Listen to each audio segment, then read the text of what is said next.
आज तक आपने रघुनंदन राम के बारे में सुना है, पर आज हम बात करेंगे उसके पिता श्री राजा दशरथ की, जो बहुत ही धार्मिक और प्रजा के हितकारी थे।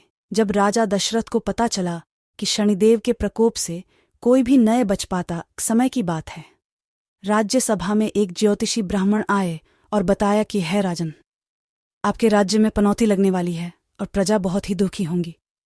यह बात सुन के राजा दशरथ बहुत ही दुखी हुए। उसने ब्राह्मण देव से पूछा कि कोई तो रास्ता होगा इसके हल का। ब्राह्मण देव बोले, एक रास्ता है पर कठिन है। अगर आप शनिदेव की प्रार्थना करो और अगर वो प्रसन्न हुए तो ही ठीक हो सकता है। और राजन, बहुत ही कठिन पूजा है, आम दिनों में नए हो पाएगी।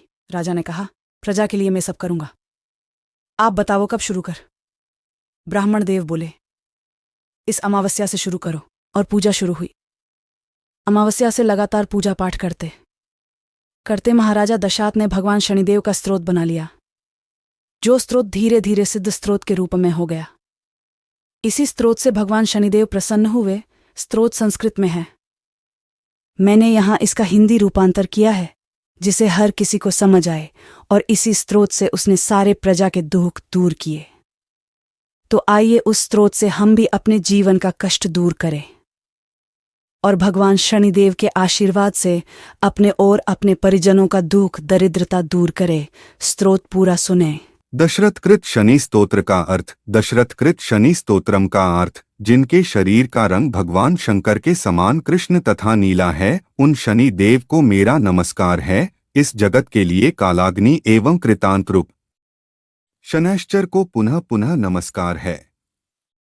जिनका शरीर कंकाल जैसा मांसहीन तथा जिनकी दाढ़ी मूछ और जटा बढ़ी हुई है, उन शनिदेव को नमस्कार है।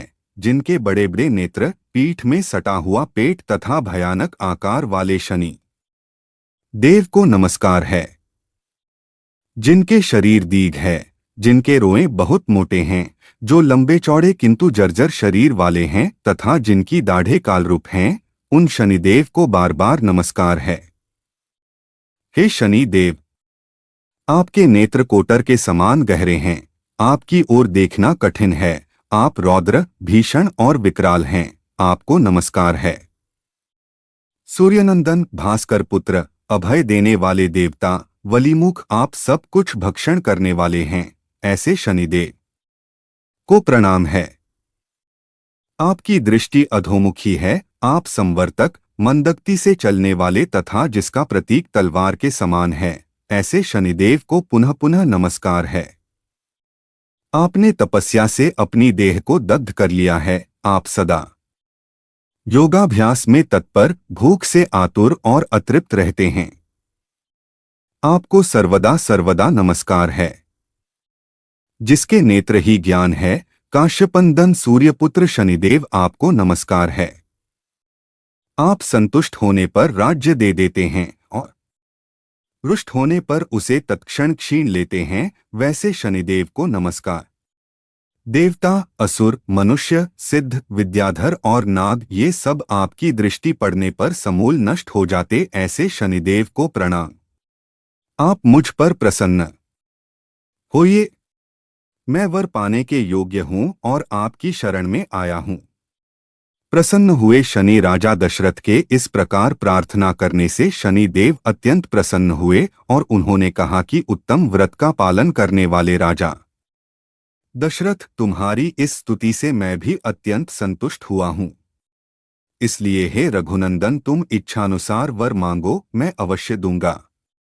इस पर राजा दशरथ ने कहा कि हे प्रभु, यदि आप प्रसन्न हैं तो आज से आप देवता, असुर, मनुष्य, पशु, पक्षी तथा नाग किसी भी प्राणी को पीड़ा न दें।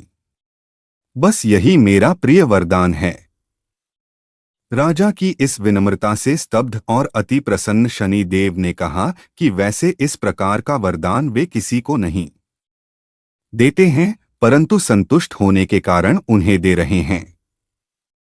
शनि का वचन और स्तोत्र का लाभ। इसके बाद शनि देव ने वरदान स्वरूप राजा दशरथ को वचन दिया कि इस स्तोत्र को जो भी मनुष्य, देव अथवा असुर, सिद्ध तथा विद्वान आदि पढ़ेगा, उसे शनि के कारण कोई बाधा नहीं होगी। जिनकी महादशा या अंतर्दशा में, गोचर में अथवा लग्न स्थान, द्वितीय, चतुर्थ, अष्टम या द्वादश स्थान में शनि हो, वे व्यक्ति यदि पवित्र होकर दिन में 3 बार प्रातः, मध्याह्न और सायंकाल के समय इस स्तोत्र को ध्यान देकर पढ़ेंगे, उनको निश्चित रूप से शनि पीड़ित नहीं करेगा।